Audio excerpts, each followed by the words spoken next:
উপদেষ্টার সঙ্গে তারেক রহমানের সৌজন্য সাক্ষাৎ, নাগরিক শোক সভায় ডক্টর ইউনূসকে আমন্ত্রণ। গণঅভ্যুত্থানের দায়মুক্তি অধ্যাদেশের অনুমোদন, হাদি হত্যায় ডিবির প্রতিবেদনে নারাজি, নতুন তদন্তে সিআইডি। 11 দলীয় নির্বাচনী জোট একসাথে নির্বাচন করবে, আনুষ্ঠানিক ঘোষণা রাত 8টায়। দেশের ক্রিকেটে অস্থিরতা, নাজমুল বিতর্কে ক্রিকেটারদের ম্যাচ বয়কট, বিপিএল স্থগিতের পথে বিসিবি।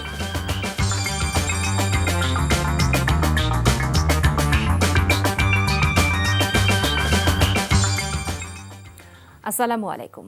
কানিজ ফাতেমা লোপা স্বাগত জানাচ্ছি এনটিভির সন্ধ্যার খবরে। ক্রাউন সিমেন্ট শিরোনাম দেখছিলেন, এবারে নিয়ে যাচ্ছি পুরো খবরে। অন্তর্বর্তীকালীন সরকারের প্রধান উপদেষ্টা অধ্যাপক ডক্টর মোহাম্মদ ইউনূসের সাথে সৌজন্য সাক্ষাৎ করতে বিএনপি চেয়ারম্যান তারেক রহমান প্রধান উপদেষ্টার বাসভবনে পৌঁছেছেন। প্রধান উপদেষ্টার আমন্ত্রণে তারেক রহমান ও তার পরিবারের সদস্যরা সন্ধ্যায় প্রধান উপদেষ্টার সরকারি বাসভবন রাষ্ট্রীয় অতিথি ভবন যমুনায় আসেন।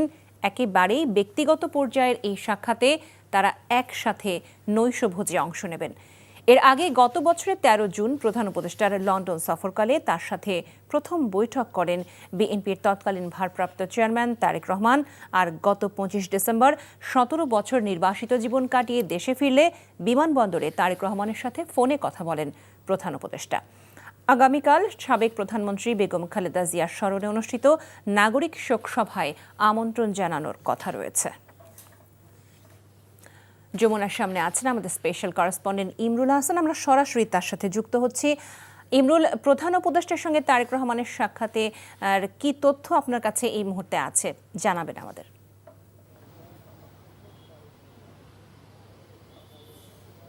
লোপা 7:25 সপরিবারে তারেক রহমান প্রধান উপদেষ্টা ডক্টর মোহাম্মদ ইউনূসের সাথে দেখা করার জন্য তার যে বাসভবন রাষ্ট্রীয় অতিথি ভবন যমুনা এসেছেন। আমরা সকাল থেকেই নানা ধরনের স্পেকুলেশন ছিল যেটি আসলে কোনো রাজনৈতিক বৈঠক হচ্ছে কি না। এখন আমরা যেটি মোটামুটি স্পষ্ট হতে পেরেছি যে এটি আসলে কোনো রাজনৈতিক এখানে কোনো আলাপ হবে না, মূলত সৌজন্য সাক্ষাৎ। কয়েকজন উপদেষ্টা অবশ্য এখানে থাকছেন প্রধান উপদেষ্টার সাথে, তবে বিএনপির চেয়ারম্যানের সাথে বিএনপির মহাসচিব কিংবা দলের অন্য কোনো নেতা আসেননি। তার স্ত্রী এবং কন্যা শুধু তার সাথে এসেছেন। এবং মূলত আমরা যেটি জানতে পেরেছি যে 25 ডিসেম্বর তারেক রহমান যখন দেশে ফিরেন তখন যে তার জন্য নিরাপত্তা ব্যবস্থা করা হয়েছিল এবং তার যে বিভিন্ন কর্মসূচিতে সরকারের তরফ থেকে নিরাপত্তা ব্যবস্থার আয়োজন করা হয়েছিল এবং তার মা বেগম খালেদা জিয়ার যে ইন্তেকাল 30 ডিসেম্বর এবং 31 ডিসেম্বর তার যে জানাজা এবং দাফন প্রক্রিয়াটি সরকার রাষ্ট্রীয় আনুষ্ঠানিকতা সেটি করেছে এবং তাকে রাষ্ট্রীয় সম্মান জানানো হয়েছে। মূলত পরিবারের তরফ থেকে সেই কৃতজ্ঞতা এবং ধন্যবাদ জানানোর জন্যই তারেক রহমান আজকে এখানে এই প্রধান উপদেষ্টার সাথে বৈঠকে বসেছেন। ইতিমধ্যে বৈঠকে বসেছেন, যেহেতু আরও 7-8 মিনিট আগে উনি এখানে এসেছেন। দলের পক্ষ থেকে আসলে কেউ আসেননি। ধারণা করা হচ্ছে যে এখানে আসলে রাজনৈতিক কোনো আলোচনা হবে না, শুধু সৌজন্য সাক্ষাৎটি হচ্ছে। লোপা, আমরা জানছিলাম প্রধান উপদেষ্টার সঙ্গে তারেক রহমানের সাক্ষাতের বিষয়ে। সাবেক প্রধানমন্ত্রী বেগম খালেদা জিয়ার স্মরণে কাল অনুষ্ঠিত হবে নাগরিক শোক সভা। নাগরিক সমাজের ব্যানারে অনুষ্ঠেয় এ সভায় রাজনৈতিক সহ বিভিন্ন শ্রেণী পেশার মানুষ অংশ নেবে। এ উপলক্ষে রাজধানী কৃষিবিদ ইনস্টিটিউটের সংবাদ সম্মেলনে বিস্তারিত জানানো হয়। শোক সভাটি সংসদ ভবনের দক্ষিণ প্লাজায় শুরু হবে দুপুর 2:30টায়। অনুষ্ঠানটি সরাসরি সম্প্রচার করবে এনটিভি। ইফতেখার রেজার রিপোর্ট। ছেড়ে আমি কোথাও যাব না, এই দেশই হলো আমার একমাত্র ঠিকানা। সাবেক প্রধানমন্ত্রী বেগম খালেদা জিয়ার স্মরণে শুক্রবার নাগরিক শোক সভায় রাজনৈতিক দলগুলোর প্রতিনিধিদের আমন্ত্রণ জানানো হবে, তবে তারা রাখবেন না কোনো বক্তব্য। আমন্ত্রণ জানানো হয়েছে খালেদা জিয়ার পরিবারের সকল সদস্যদের। রাজনৈতিক দলগুলোকেও আমন্ত্রণ জানানো হয়েছে, তবে তারা থাকবেন দর্শকদের সারিতে। সমাজ এবং দেশের জন্য যেসব নাগরিকরা অবদান রেখে চলছেন তারাই বেগম খালেদা জিয়ার প্রতি শ্রদ্ধা নিবেদন করবেন। এতে প্রায় 5,000 অতিথিকে আমন্ত্রণ জানানো হয়েছে। সংবাদ সম্মেলনে বিশেষভাবে উল্লেখ করা হয়, গণমাধ্যম কর্মী সহ অতিথিরা আমন্ত্রণপত্র ছাড়া শোক সভায় অংশ নিতে পারবেন না। শোক সভার ভাব গাম্ভীর্য বজায় রাখতে সকলের সহযোগিতাও চাওয়া হয়। নাগরিক শোক সভায় সভাপতিত্ব করবেন সাবেক বিচারপতি সৈয়দ জেআর মোদাচ্ছির হোসেন। এই উদ্যোগে আমাদের বিদেশি মিশন সময়েরও একটা উল্লেখযোগ্য অংশ যোগ দেবেন। আপনাদের এই অনুষ্ঠানে আমরা আপনাদের কাছ থেকে সার্বিক সহযোগিতা চাই। বেগম খালেদা জিয়ার স্মরণসভা ঘিরে নেওয়া হচ্ছে সকল ধরনের প্রস্তুতি। Iftekhar Reza, NTV news, Dhaka. জুলাই গণঅভ্যুত্থানকারীদের দায় মুক্তি অনুমোদন দিয়েছে উপদেষ্টা পরিষদ। আওয়ামী লীগ ফ্যাসিস্ট সরকারের পতনে সংঘটিত পদক্ষেপের দায়িত্ব থেকে অভ্যুত্থানকারীদের দায় মুক্তি দেওয়া হয়েছে এই অধ্যাদেশে জানিয়ে আইন উপদেষ্টা আসিফ নজরুল বলেছেন। তবে এই আইনে জুলাই আগস্টের রাজনৈতিক প্রতিরোধের নামে ব্যক্তি ও সংকীর্ণ স্বার্থে কোনো হত্যাকাণ্ড ঘটে থাকলে ওই ব্যক্তি ফৌজদারি মামলা থেকে রেহাই পাবে না। আগামী 5 থেকে 7 দিনের মধ্যে এই বিষয়ে গেজেট জারি হবে বলে তিনি জানান। আপেল শাহরিয়ারের রিপোর্ট।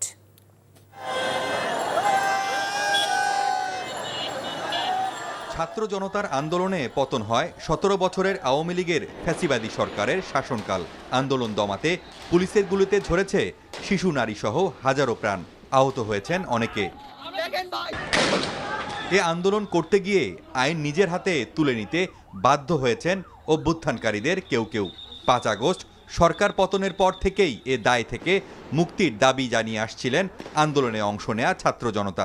বৃহস্পতিবার প্রধান উপদেষ্টা মোহাম্মদ ইউনূসের সভাপতিত্বে উপদেষ্টা পরিষদের বৈঠকে জুলাই অভ্যুত্থান সুরক্ষা ও দায় নির্ধারণ অধ্যাদেশ অনুমোদন দেওয়া হয়। আইন উপদেষ্টা বলেন, ফ্যাসিস্ট সরকারের পতনের মাধ্যমে গণতান্ত্রিক শাসন ব্যবস্থা পুনরুদ্ধারের লক্ষ্যে সংগঠিত পদক্ষেপের দায়িত্ব থেকে অভ্যুত্থানকারীদের মুক্তি দেওয়া হয়েছে। হিউম্যান রাইটস কমিশন যদি দেখে যে না, যেই হত্যাকাণ্ডটা ঘটেছে এটা রাজনৈতিক প্রতিরোধের প্রক্রিয়ায় ঘটেছে, সেটার কোনো দায় থাকবে না, সেখান থেকে দায় মুক্তি পাওয়া হবে। এটা আশা করি আগামী 5-7 দিনের মধ্যে গেজেট নোটিফিকেশনের মাধ্যমে আইনে পরিণত হবে। জুলাই গণঅভ্যুত্থানে যে ডেফিনেশন আছে আমাদের বিভিন্ন ঘোষণাপত্র, জুলাই সনদ, সেটাকে বিবেচনায় রেখে জুলাই অগাস্টে সংগঠিত ফৌজদারি কার্যাবলী। আন্দোলনকারীদের বিরুদ্ধে কোনো ফৌজদারি মামলা থাকলে তা প্রত্যাহার করা হবে বলে জানান তিনি।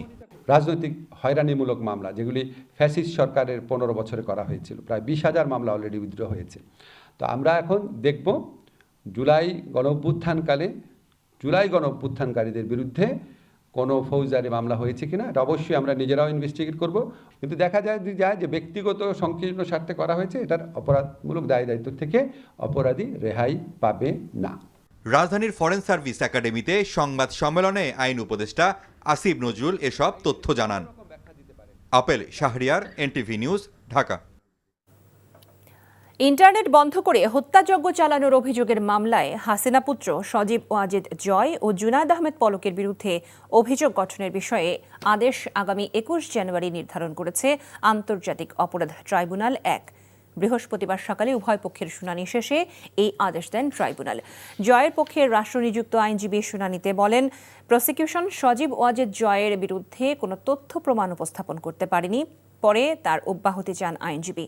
আর পলকের আইনজীবী বলেন, পলক কখনোই ইন্টারনেট বন্ধের নির্দেশ দেননি। পাশাপাশি গুজব প্রতিরোধে ইন্টারনেট সীমিত করা হয়েছে। এ সময় পক্ষে প্রসিকিউশন আদালতকে জানায়, জয় এবং পলকের নীল নকশায় বন্ধ করা হয় ইন্টারনেট।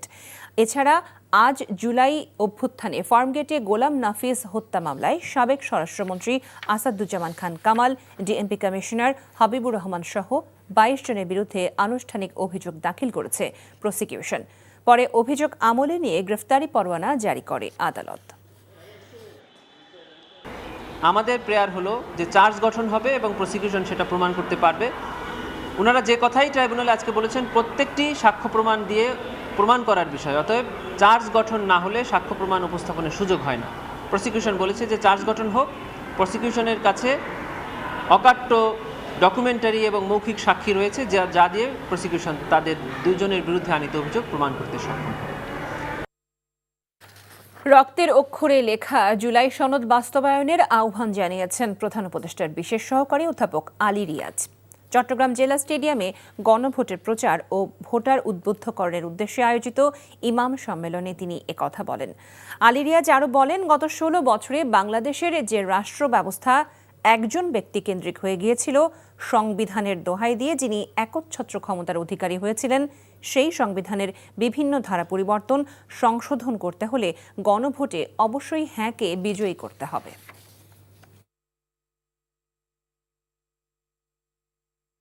আপনার ভাইয়ের, আমার ভাইয়ের, আমাদের সকলের, প্রত্যেকের ভাই বোন সন্তানের রক্তে তৈরি করা হয়েছে জুলাই সনদ। আসুন আমরা সকলে মিলে আপনার হাতে যে চাবি, সেটা দেশের চাবি, দরজাটা খুলুন। সামনে এক অপরিমেয় সম্ভাবনার বাংলাদেশ, যেখানে আমরা সকলে মিলে চেষ্টা করব একটা ইনসাফ ভিত্তিক, জবাবদিহিমূলক গণতান্ত্রিক ব্যবস্থা যেন তৈরি করা যায়। ইনকিলাব মঞ্চের মুখপাত্র শরীফ ওসমান হাদী হত্যা মামলায় মহানগর গোয়েন্দা পুলিশ ডিবির দেয়া অভিযোগপত্রের অসন্তোষ জানিয়ে বাদীর দেয়া নারাজি গ্রহণ করেছে আদালত। নতুন করে মামলা তদন্তের দায়িত্ব দেওয়া হয়েছে সিআইডিকে। মামলার বাদী আদালতে দাবি করেন, ডিবি পুলিশের দেয়া অভিযোগপত্রের মাধ্যমে হাদী হত্যার মূল আসামি বা ঘটনাকে আড়াল করা হয়েছে। বিস্তারিত দেখুন নাহিদ প্রিন্সের রিপোর্টে। জুলাই গণ অভ্যুত্থানের আন্দোলনকারী ও ইনকিলাব মঞ্চের মুখপাত্র শরীফ ওসমান হাদীকে ছদ্মবেশী আততায়ী প্রকাশ্যে গুলি করে 12ই ডিসেম্বর। সেই ঘটনায় তখন সারা দেশে তোলপাড় সৃষ্টি হয়। একজন স্বতন্ত্র সংসদ সদস্য পদপ্রার্থীর উপর মোটরসাইকেল আরোহীর গুলির ঘটনায় প্রতিবাদের ঝড় ওঠে সারা দেশে। উন্নত চিকিৎসার জন্য হাদীকে নেওয়া হয় সিঙ্গাপুরে, কিন্তু সকলের ভালোবাসা পেছনে ফেলে হাদী পাড়ি জমান পরপারে। তার জানাজায় জনস্রোতে হত্যাকারীদের গ্রেপ্তারের দাবি আরও জোরালো হয়। খুনিদের গ্রেপ্তারে আলটিমেটামও দেয় ইনকিলাব মঞ্চ। এমন প্রেক্ষাপটে পালিয়ে যাওয়া ফয়সাল করিম মাসুদকে হত্যাকারী এবং হত্যার নির্দেশদাতা হিসেবে ঢাকা মহানগর উত্তর যুবলীগের সাংগঠনিক সম্পাদক ও সাবেক ওয়ার্ড কাউন্সিলর তাইজুল ইসলাম চৌধুরী বাপ্পি সহ 17 জনকে অভিযুক্ত করে আদালতে চার্জশিট দেয় ঢাকা মহানগর গোয়েন্দা পুলিশ। কিন্তু চার্জশিটে হত্যার উদ্দেশ্য এবং এর সাথে জড়িত খলনায়কদের সামনে আনা হয়নি। অনেকটা জোড়াতালি দিয়ে দায়সারা একটি প্রতিবেদন বলে মনে করছেন মামলার বাদী ও ইনকিলাব মঞ্চের সদস্য সচিব আবদুল্লাহ আল জাবের। জাবেরের পক্ষে অ্যাডভোকেট মুস্তাফিজুর রহমান মুকুল এ বিষয়ে শুনানিতে দাবি করেন, এই অভিযোগপত্রের মাধ্যমে হাদী হত্যার মূল আসামি বা ঘটনা উন্মোচিত করা হয়নি। এই এক্সিকিউটরদেরকে যে যারা সেফ এক্সিট করে দিয়েছে, আপনারা জানেন যে 7-8 আসামিকে এখন পর্যন্ত গ্রেপ্তারই করে নাই, যারা মূল হত্যার সাথে জড়িত। এই পুরো চেইনটাকে এই চার্জশিটে আমরা অনুপস্থিত দেখেছি, যার কারণে আমরা এই নারাজি দিয়েছি। এ বিষয়ে রাষ্ট্রপক্ষের আইনজীবী বলেন, আদালত চার্জশিটে নারাজির আবেদন গ্রহণ করে মামলাটি সিআইডিকে পুনরায় তদন্তের নির্দেশ দিয়েছে। অভিযোগপত্র অথবা চার্জশিটটা দাখিল করা হয়েছে এই বিষয়ে তিনি সন্তুষ্ট না, সেই জন্য তারা আজকে একটা নারাজি দরখাস্ত দাখিল করেছে। দাখিল করে তারা এটাকে ফার্দার ইনভেস্টিগেশনের জন্য এই দরখাস্ত দিয়েছে। Nahid Prince, NTV news, Dhaka. ত্রয়োদশ জাতীয় সংসদ নির্বাচনের আসন সমঝোতা চূড়ান্ত করেছে জামায়াত ইসলামী সহ সমমনা 11 দল। রাত 8টায় রাজধানীর ইঞ্জিনিয়ার্স ইনস্টিটিউটে দলগুলোর শীর্ষ নেতাদের উপস্থিতিতে সংবাদ সম্মেলনে আনুষ্ঠানিক ঘোষণা দেওয়া হতে পারে। সকালে রাজধানীর মগবাজারে জামায়াত ইসলামের কেন্দ্রীয় কার্যালয়ে 10 দলের শীর্ষ নেতাদের বৈঠক শেষে গণমাধ্যম কর্মীদের এমনটি জানিয়েছেন জোটের শীর্ষ নেতারা। বৈঠকে অংশ নেয়নি ইসলামী আন্দোলন বাংলাদেশ, তবে বৈঠকের আগে ও পরে ইসলামী আন্দোলনের সঙ্গে আলোচনা হয়েছে বলে জানিয়েছেন বাংলাদেশ খিলাফত মজলিসের আমির মাওলানা মামুনুল হক।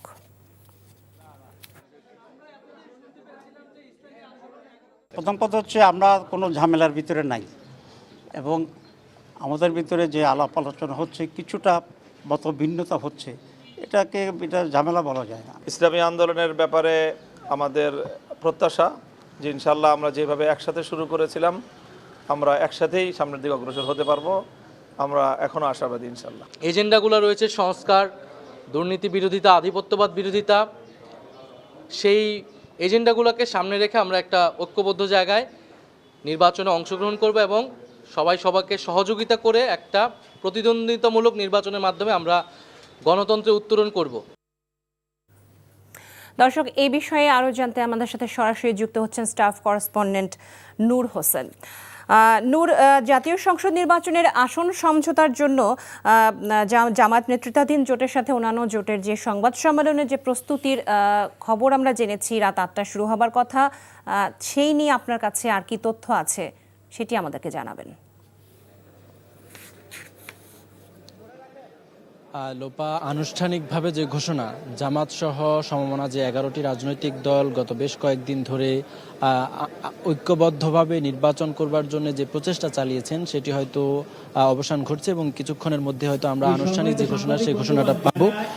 এখন পর্যন্ত জামায়াত ইসলামী সহ খেলাফত মজলিস, জাতীয় নাগরিক পার্টি এবং এই যে দলগুলো রয়েছে তারা আমাদেরকে নিশ্চিত করেছেন যেমনটি যে ইসলামী আন্দোলন বাংলাদেশের আমির এই সংবাদ সম্মেলনে এসে উপস্থিত হবেন এবং ঐক্যবদ্ধভাবে তারা 300 আসনের যে জোটের প্রার্থী সেই প্রার্থী ঘোষণা করবেন এবং রাজধানীর ডিপ্লোমা ইঞ্জিনিয়ার্স ইনস্টিটিউটে এরই মধ্যে সংবাদ সম্মেলনের সব ধরনের প্রস্তুতি সম্পন্ন করা হয়েছে এবং কিছুক্ষণের মধ্যে জোটের যে 11টি দল রয়েছে 11টি দলের শীর্ষ নেতা যারা রয়েছেন তারা কিছুক্ষণের মধ্যেই এই অডিটোরিয়াম যেটিতে আমরা অবস্থান করছি এখানে এসে উপস্থিত হবে এবং তারা আনুষ্ঠানিকভাবে তাদের যে প্রার্থিতা সেটি ঘোষণা করবেন। তবে আমরা ইসলামী আন্দোলন বাংলাদেশের সঙ্গে যোগাযোগ করার চেষ্টা করছি তারা এই সমঝোতায় তারা অংশ নিচ্ছেন কিনা।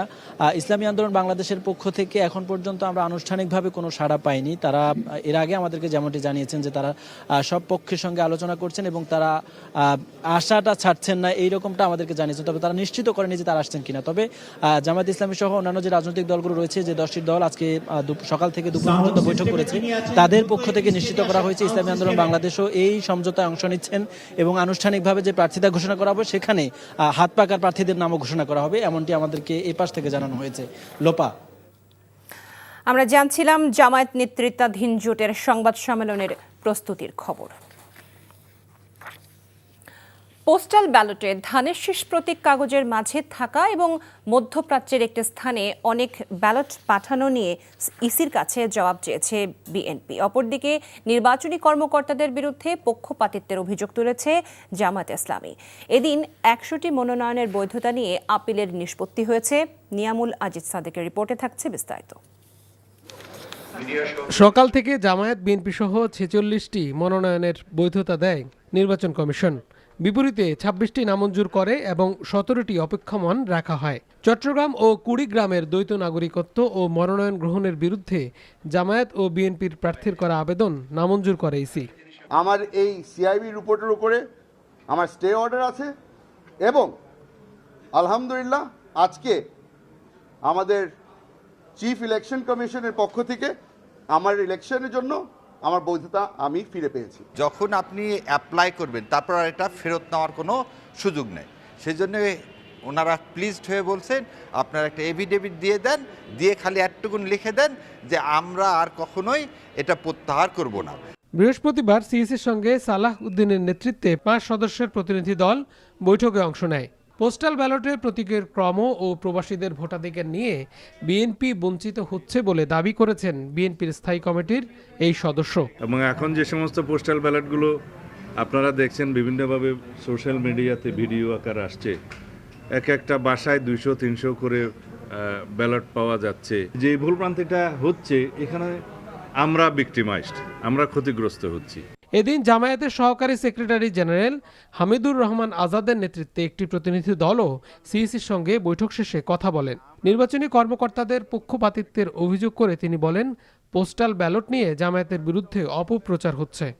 ড্যামি কার্ড বানিয়ে ঘরে ঘরে বিলি করা হচ্ছে। এই কার্ড আমরা দিয়ে যাচ্ছি, আমাদের ভোট দিলে তুমি এই ফ্যাসিলিটিগুলো পাবে। ভোটাররা প্রতারিত হচ্ছে। যেখানে আমার দলের কমিটি নাই, রাজনৈতিক নেতা হওয়ার তো প্রশ্নই ওঠে না, সে উদুরপিন্দি ভোজের গাড়ি চালানোর কোনো সুযোগ নেই। আগামী 18 জানুয়ারি পর্যন্ত 645টি আবেদনের পক্ষে বিপক্ষে শুনানি শেষে বৈধ প্রার্থীদের তালিকা প্রকাশ করবে নির্বাচন commission. Niamul Aziz Sadek, NTV news, Dhaka. গত 4 সেপ্টেম্বর সীমানা পুনর্নির্ধারণ করে নির্বাচন কমিশনের জারি করা গেজেটের সীমানা অনুযায়ী আগামী 12 ফেব্রুয়ারি পাবনা 1 ও 2 আসনের নির্বাচন করতে বাধা নেই বলে আদেশ দিয়েছেন আপিল বিভাগ। পাবনা 1 আসন থেকে বেড়া উপজেলার 4টি ইউনিয়ন ও পৌরসভা বাদ দিয়ে পাবনা 2 আসনের সঙ্গে জুড়ে দেওয়া সংক্রান্ত নির্বাচন কমিশনের গেজেট অবৈধ ঘোষণার রায় স্থগিত করে বৃহস্পতিবার প্রধান বিচারপতির নেতৃত্বাধীন আপিল বিভাগ এই আদেশ দেন। নির্বাচন কমিশনের পক্ষে শুনানি করেন ভারপ্রাপ্ত অ্যাটর্নি জেনারেল। পাবনা 1 ও 2 আসনের বিএনপি ও জামায়াতের প্রার্থীর পক্ষের আইনজীবীরা বলেন, ইতোমধ্যেই পোস্টাল ব্যালট পাঠানো হয়েছে ভোটারদের কাছে। এখন নির্বাচন স্থগিত হলে নানা জটিলতা তৈরি হবে। ক্রিকেটারদের বিপিএল বয়কট প্রসঙ্গ। খেলার কথা ছিল মাঠে, ক্রিকেটাররা ব্যস্ত সময় পার করলেন সংবাদ সম্মেলনের টেবিলে। বিসিবি তাদের সঙ্গে দেন দরবার করতে করতেই এসেছে একের পর এক সিদ্ধান্ত। ক্রিকেটারদের দাবি অনুযায়ী পরিচালক পদ থেকে সরানো যায়নি বিতর্কিত বিসিবি পরিচালক নাজমুল ইসলামকে, তবে তাকে সরানো হয়ে অর্থ বিভাগের প্রধানের দায়িত্ব থেকে, তাই মাঠে প্রতিবাদে খেলা বন্ধ রাখে ক্রিকেটাররা। দেশ ও আন্তর্জাতিক ক্রিকেট মিলিয়ে এ ঘটনা বিরলই বলা যায়। এই অবস্থায় অনির্দিষ্টকালের মতো বিপিএল স্থগিতের মতো গুরু সিদ্ধান্ত নেওয়ার পথে বিসিবি। মমিনুর রিপনের রিপোর্ট। বুধবার রাতে বিপিএল বয়কটের সিদ্ধান্তেই থেকেছে কোয়াব। বিসিবি শোকজ করলেও নাজমুল ইসলাম পদত্যাগ না করায় মাঠেই যায়নি ক্রিকেটাররা। দেশের অধিকাংশ তারকা ক্রিকেটারই জড়ো হন বনানীতে 5 তারকা হোটেলে। সেখানেই তাদের সিদ্ধান্ত অপরিবর্তিত থাকার কথা জানান ক্রিকেটাররা। দফায় দফায় সভা ও সংবাদ সম্মেলনে দিন গেছে ব্যাট বল ছেড়ে নিজেদের সম্মান বাঁচানোর লড়াইয়ে থাকা মিঠুনরা। আমরা মাঠে যাব একটাই শর্তে, বিসিবি থেকে ওনারা যদি আপনাদের সামনে এসে কমিটমেন্ট করেন যে ঠিক আছে আমরা গ্যারান্টি নিচ্ছি 48 ঘন্টার মধ্যে এই লোক থাকবে না বিসিবিতে, এবং যদি থাকে তখন ক্রিকেটাররা যে খেলা বন্ধ করবে সেটার জন্য তাদের উপরে কোনো দায়ভার যাবে না এবং তার সম্পূর্ণ দায়িত্ব বিসিবি নিবে। এই শর্তে আমরা আবার মাঠে ফিরতে পারি। ক্রিকেটারদের অনড় অবস্থানে শেষ পর্যন্ত বিকেলে এক বিজ্ঞপ্তিতে বিসিবি জানিয়ে দেয় অর্থ বিভাগের প্রধান থেকে নাজমুলকে সরিয়ে দেওয়ার কথা। ভাবা হয়েছিল এরপর দ্বিতীয় ম্যাচে মাঠে যাবেন বিপিএল এর ক্রিকেটাররা, কিন্তু গঠনতন্ত্রের বাধ্যবাধকতায় সেটা সম্ভব না হওয়ায় খেলা বন্ধ রাখার সিদ্ধান্তেই থেকে যায় শান্ত মিরাজরা, যার বিপরীতে অনির্দিষ্টকালের জন্য বিপিএল স্থগিত করেছে বিসিবি। এই ঘটনার মূলে থাকা নাজমুলের বিতর্কিত মন্তব্যকে স্বাগত জানাতে পারেননি যুব ও ক্রীড়া উপদেষ্টাও। একজন ক্রিকেটার মুস্তাফিজের অবমাননা হয়েছে দেখে পুরা বাংলাদেশ রুখে দাঁড়িয়েছি। তো সেখানে আপনার বাংলাদেশ ক্রিকেট বোর্ডের একজন পরিচালক পুরা বাংলাদেশের সমস্ত ক্রিকেটারদেরকে জন্য অপমানজনক যে মন্তব্য করেছেন, আমি একজন ক্রিকেট ফ্যান হিসেবে বলি, আমার কাছে খুবই দায়িত্বহীন মনে হয়েছে। এটা দায়িত্বশীল পদে থেকে সমস্ত ক্রিকেটারদেরকে অপমান করে কথাবার্তা বলা, এটা কিভাবে এটা কিভাবে সম্ভব হলো আমি বুঝতে পারছি না আর কি। খুবই দুঃখজনক। এদিকে মাঠে এসে প্রত্যাশিত ম্যাচ দেখতে না পেরে মিরপুর শেরেবাংলা স্টেডিয়ামে হতাশা থেকে ক্ষোভ প্রকাশ করেন দর্শকরা। এক পর্যায়ে স্টেডিয়ামের গেটে তারা বিশৃঙ্খলা করলে পরিস্থিতি সামাল দিতে কঠোর অবস্থানে যায় আইন শৃঙ্খলা বাহিনী। Mominur Ripon, NTV news, Dhaka.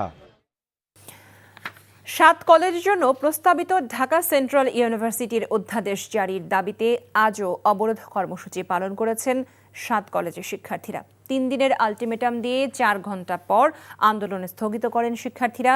দুপুর 1টা থেকে রাজধানীর সায়েন্স ল্যাব মোড়ে জড়ো হয় ঢাকা কলেজ, ইডেন মহিলা কলেজ এবং সরকারি বদরুন্নেসা কলেজের শিক্ষার্থীরা। তাঁতিবাজার এবং টেকনিক্যাল মোড়েও অবরোধ করে আন্দোলন হয়। এ সময় মিরপুর সড়ক সহ আশেপাশের এলাকায় যানবাহন চলাচল সম্পূর্ণ বন্ধ হয়ে যায়। দীর্ঘ সময় যানজটে আটকে থেকে ভোগান্তিতে পড়েন নগরবাসী।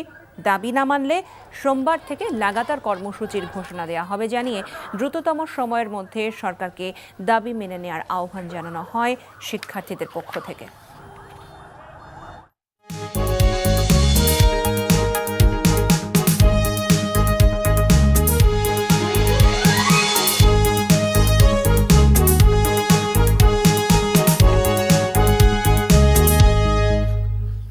নাসির সিনটেক্স গ্রুপ নির্বাচন পথে পথে। সিরাজগঞ্জে শক্তিমত্তার জানান দিয়ে বিএনপির শক্ত ঘাঁটি ভাঙতে চায় জামায়াতে ইসলামী। দুর্গে হানা দিতে বসে নেই এনসিপি সহ অন্যান্যরা। নির্বাচনী ঢেউয়ে উত্তাল 6টি আসন। সিরাজগঞ্জ 2 ও 4 আসনে বিএনপি জামায়াতের হেভিওয়েট প্রার্থীদের হাড্ডাহাড্ডি লড়াইয়ের আভাস মিলছে। আর সব মাপকাঠিতে প্রার্থী নির্বাচনের অপেক্ষায় ভোটাররা। শরীফুল ইসলাম ইন্নার পাঠানো রিপোর্ট। উত্তরাঞ্চলের প্রবেশদ্বার সিরাজগঞ্জ, তার ছাড়াও নানা খ্যাতি আছে এ জেলার। বিগত সময়ে কথিত নির্বাচনে সবকয়টি আসন ছিনিয়ে নেয় কার্যক্রম নিষিদ্ধ আওয়ামী লীগ। সিরাজগঞ্জ 1 আসন ছাড়া বাকি 5 আসনই বিএনপির দুর্গ বলে পরিচিত। বিএনপি এবার মরিয়া 6টি আসন পুনরুদ্ধারে। নানা কার্যক্রমের মধ্য দিয়ে জনগণের দোরগোড়ায় পৌঁছে যাচ্ছে দলের প্রার্থীরা। তবে বসেনি জামায়াতে ইসলামী। নিজেদের পরিকল্পনা ও তা বাস্তবায়ন নিয়ে ভোটারদের মন জয় করার চেষ্টা করছেন। সিরাজগঞ্জ 2 আসনে বিএনপির স্থায়ী কমিটির সদস্য ইকবাল হাসান মাহমুদ টুকু ও সিরাজগঞ্জ 4 আসনে জামায়াতের কেন্দ্রীয় সহকারী সেক্রেটারি জেনারেল মাওলানা রফিকুল ইসলাম খান লড়ছেন। আমি আশা করি যে এই নির্বাচনে স্বতঃস্ফূর্তভাবে মানুষ এসে সাজগোজ করে এসে ভোট দেবে। এর আগেও সিরাজগঞ্জে বলছি, সবচেয়ে বড় সিরাজগঞ্জ হলো একটা সুন্দর সিরাজগঞ্জ তৈরি করা। আমি আহ্বান জানাবো অনতিবিলম্বে নির্বাচনের পূর্বে অবৈধ অস্ত্র উদ্ধার এবং সরকারি যে অস্ত্রগুলো খোয়া গেছে সেগুলো উদ্ধারের জন্য কার্যকরী ব্যবস্থা গ্রহণ করে নির্বাচনের সুষ্ঠু পরিবেশ ফেরার জন্য চেষ্টা করবেন। আশা করছি একটি সুন্দর নির্বাচন আমাদের বাংলাদেশের মানুষের কাছে নির্বাচন কমিশনের সহ সিরাজগঞ্জের সংশ্লিষ্ট যারা কাজ করছেন, দায়িত্বরত আছেন, তারা উপহার দিতে পারবেন। সিরাজগঞ্জে মোট 6টি আসন, এক আসনে ভোটার সংখ্যা 3,94,672, 2 আসনে ভোটার 4,04,507 জন, 3 আসনে ভোটার 4,14,843 জন, 4 আসনে মোট ভোটার 4,43,441 জন, 5 আসনে মোট ভোটার 4,98,661 আর 6 আসনে ভোটার 4,56,379। ভোটাররা বলছেন সৎ ও যোগ্য প্রার্থীকে তারা বেছে নেবেন, সে যে দলেরই হোক। যে সরকারি আসুক উনি সুষ্ঠুভাবে দেশটা পরিচালনা করুক, আমরা প্রত্যাশা করি। আমি একজন সৎ এবং আদর্শ সরকার চাই, যে দেশের জনগণের পাশে সবসময় থাকবে। সুষ্ঠু নির্বাচনের মাধ্যমে যোগ্য প্রার্থীরা জনগণের প্রতিনিধিত্ব করবেন, সেই আশা ভোটারদের। NTV news desk.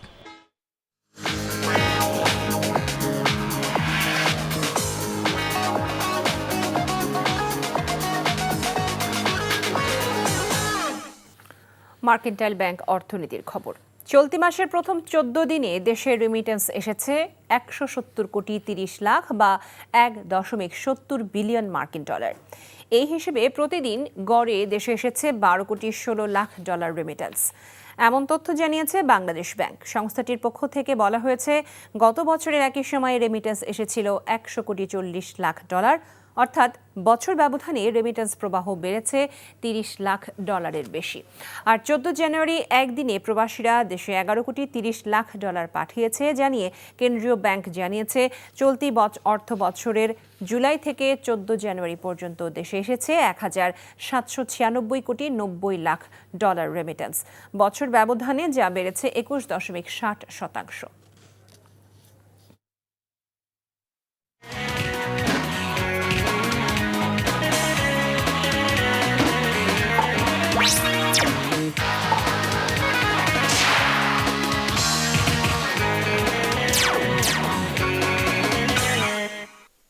Ispahani Mirzapur খেলার খবর।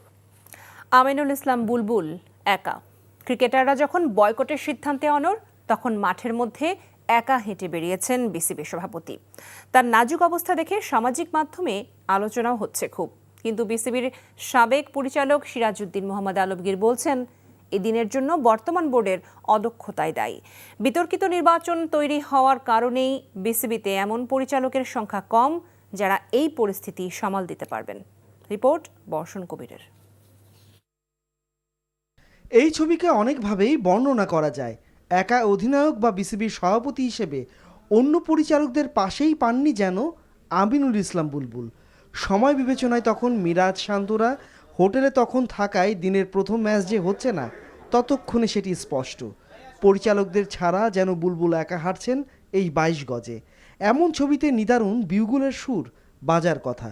কিন্তু ক্রিকেটারদের সঙ্গে সমঝোতার দায়িত্ব মাত্র 2 জন পরিচালকের কাছে দিয়ে তিনি তখন মাঠে একা। যদিও ক্রিকেটারদের অনেক ফোন কল ও টেক্সটের উত্তর তিনি দিতে পারেননি সে সময়েও, কিন্তু বিমূর্ত হয়ে গেছে বিপিএল বয়কটে তার এই ছবি। আপনি মোস্তাফিজ ইস্যু থেকে শুরু করে ক্রিকেট বোর্ডের পরিচালকদের যে মন্তব্যের পরিপ্রেক্ষিতে কোয়াবের প্লেয়ারদের যে অবস্থান, সব মিলিয়ে আসলে এটা আমাদের ক্রিকেটের জন্য দারুণভাবে এটা ক্ষতি বয়ে নিয়ে আসবে। আমাদের ঘরোয়া ক্রিকেটে এমনিতে আমাদের স্পন্সরশিপ নেই, যারা আমাদের কর্পোরেট হাউসগুলো আছে, এই ঘটনাগুলো যে ঘটছে এগুলাতে কিন্তু তারা আরও ভীত হয়ে পড়বে। ভারত ইস্যুতে নিজেদের অনভিজ্ঞতার কারণে সমাধানে ব্যর্থ হয়েছে বিসিবি, এটাই বলছেন আলমগীর। যারা ক্রিকেট বোর্ডের পরিচালক হয়েছেন তাদের আসলে ক্রিকেট সংশ্লিষ্টতা নিয়ে এটা সব জায়গায় প্রশ্নবিদ্ধ। আমরাও তাদেরকে অনেককেই চিনি না, তো সুতরাং তারা আসলে ক্রিকেট সংশ্লিষ্ট না হওয়ার কারণে ক্রিকেটের সেন্টিমেন্টটা কি আমাদের ক্রিকেটের গ্রোথটা কী, ক্রিকেটের ডেভেলপমেন্টটা কী, আমাদের অ্যাফিলিয়েশনটা কী, আমাদের ক্রিকেটটা আসলে ফিনান্সিয়াল মডিউলটা কী, এগুলো সম্পর্কে আসলে অধিকাংশ পরিচালকই অবগত নন। বুলবুলের একা ছবিতে বিসিবি কি নিজেও একা হয়ে পড়েছে কিনা সেটাও এখন কৌতূহলের ব্যাপার। বিশ্বকাপ ভাগ্য যেমন অন্ধকারে, একইভাবে দেশের ক্রিকেট কোন দিকে যাচ্ছে সে প্রশ্নের উত্তরগুলো লুকিয়ে আছে এমন সব ছবিগুলোতে। বর্ষণ কবির, এনটিভি নিউজ, ঢাকা। এরই সাথে শেষ করছি সন্ধ্যার খবর। তবে যাবার আগে ক্রাউন সিমেন্ট শিরোনামগুলো জানাবো আরও একবার। প্রধান উপদেষ্টার সঙ্গে তারেক রহমানের সৌজন্য সাক্ষাৎ, নাগরিক শোক সভায় ডক্টর ইউনূসকে আমন্ত্রণ। গণঅভ্যুত্থানের দায়মুক্তি অধ্যাদেশের অনুমোদন, হাদি হত্যায় ডিবির প্রতিবেদনে নারাজি, নতুন তদন্তে সিআইডি। 11 দলীয় নির্বাচনী জোট একসাথে নির্বাচন করবে, আনুষ্ঠানিক ঘোষণা রাত 8টায়। দেশের ক্রিকেটে অস্থিরতা, নাজমুল বিতর্কে ক্রিকেটারদের ম্যাচ বয়কট, বিপিএল স্থগিতের পথে বিসিবি। এই ছিল সন্ধ্যার খবর। এই খবরের ভিডিও সহ আপডেট জানতে ভিজিট করুন এনটিভি অনলাইন www.ntvbd.com। এছাড়াও এনটিভির জনপ্রিয় সব অনুষ্ঠান ও খবরের আপডেট জানতে ভিজিট করুন আমাদের ইউটিউব ও ভেরিফাইড ফেসবুক পেজ। রাত 10:30টায় রাতের খবর দেখার আমন্ত্রণ জানিয়ে বিদায় নিচ্ছি। সবাইকে ধন্যবাদ এতক্ষণ সাথে থাকার জন্য।